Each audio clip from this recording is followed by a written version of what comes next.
brevity has overwhelmed me. Thank you for your cooperation. Seachta Catherine Murphy. Thank you. Taoiseach, there's finally some good news when it comes to energy prices. Gas prices have dropped by more than 2/3 since the summer. Yesterday's benchmark futures dropped to €92 per megawatt hour, down from an astronomical €340 per megawatt hour in August.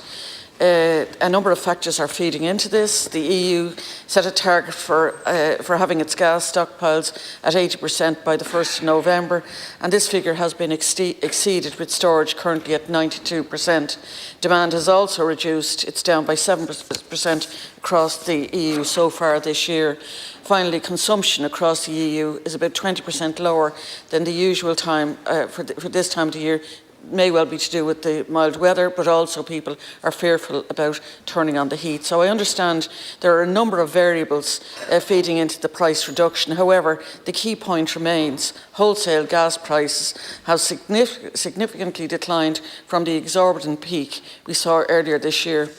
Taoiseach, energy companies in this country were quick to increase their prices for consumers when gas prices, when they started to rise. Electricity prices have gone up by more than 90% over the last 12 months. Energy prices are up by 80%.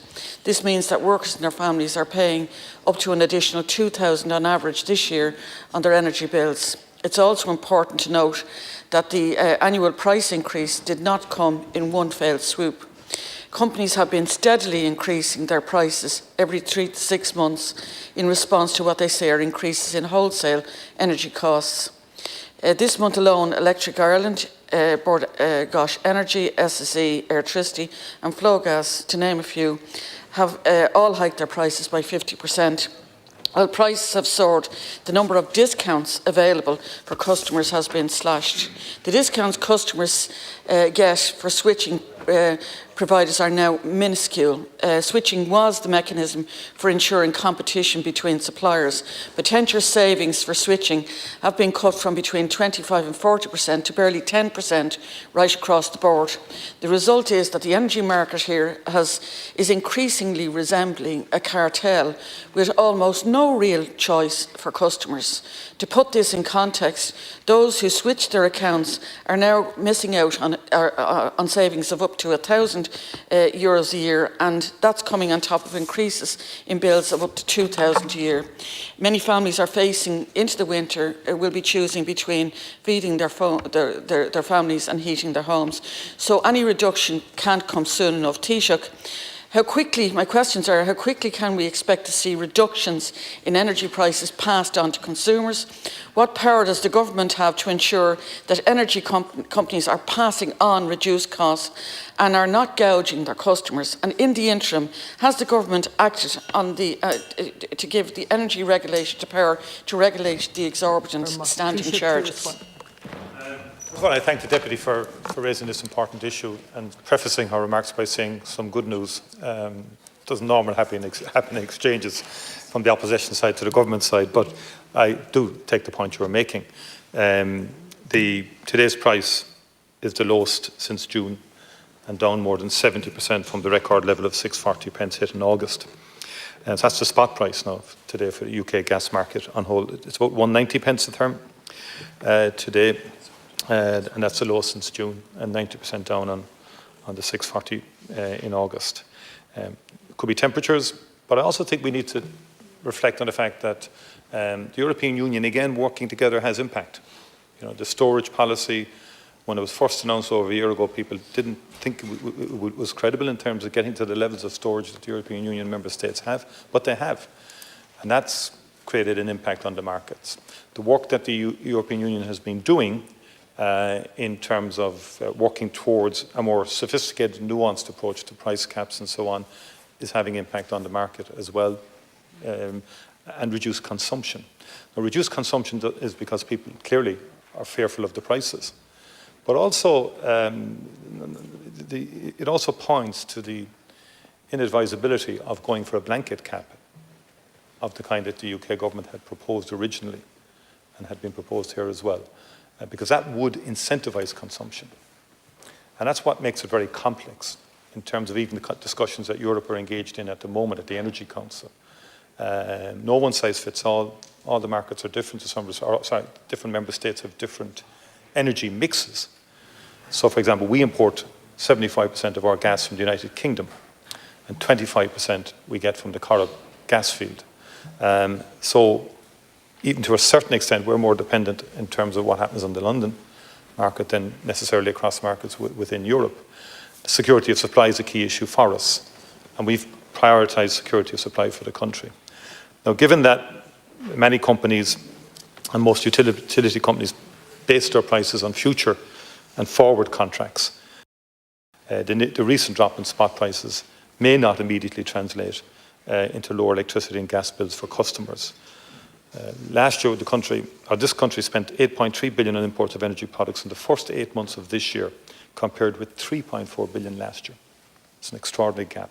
So the point I would make is that hopefully it will, but there are other issues also. Future markets are pointing to higher prices in the coming months.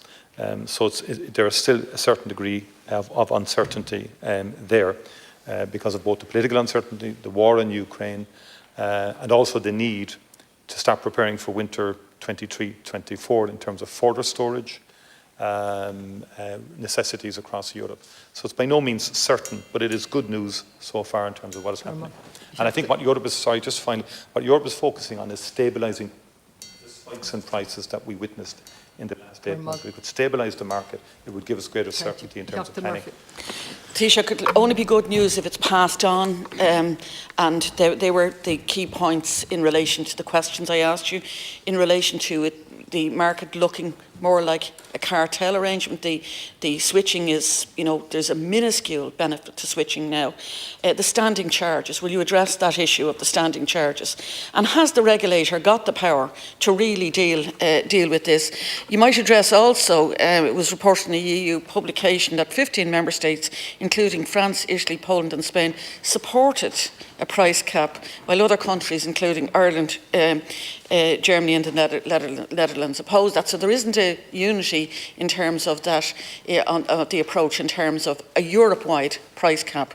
Why are Ireland taking that particular approach? But I particularly ask you to address the issues in relation to how it can be passed on, any decrease can be passed on to consumers, and what mechanisms are available to do that. The regulator does have powers in respect of this. And this is the worst energy crisis we've had. It surpasses even that of the 1970s. So by definition, it's feeding into the price on the market. And that's why the government has taken unprecedented moves in the recent budget to provide very substantial payments across social protection between now and the end of the year, the energy credit and so on, and a whole range of other reduction of costs initiatives that we've taken to try and enable people to get through the winter. Hopefully this trend will continue beyond the winter, which would be great news all round. At the European Union level, different member states have different energy mixes. So France, for example, and electricity has been gas has been the determining factor in electricity prices. Some countries have up to 70% dependent on gas for electricity. Others would be as low as 20%. The Iberian Peninsula has a different makeup energy mix than most of Europe, with a very strong performance on renewables.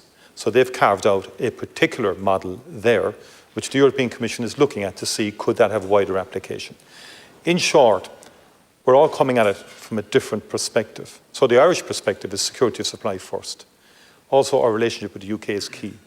We don't want any unilateral decisions to impact on the security of supply from the United Kingdom to Ireland.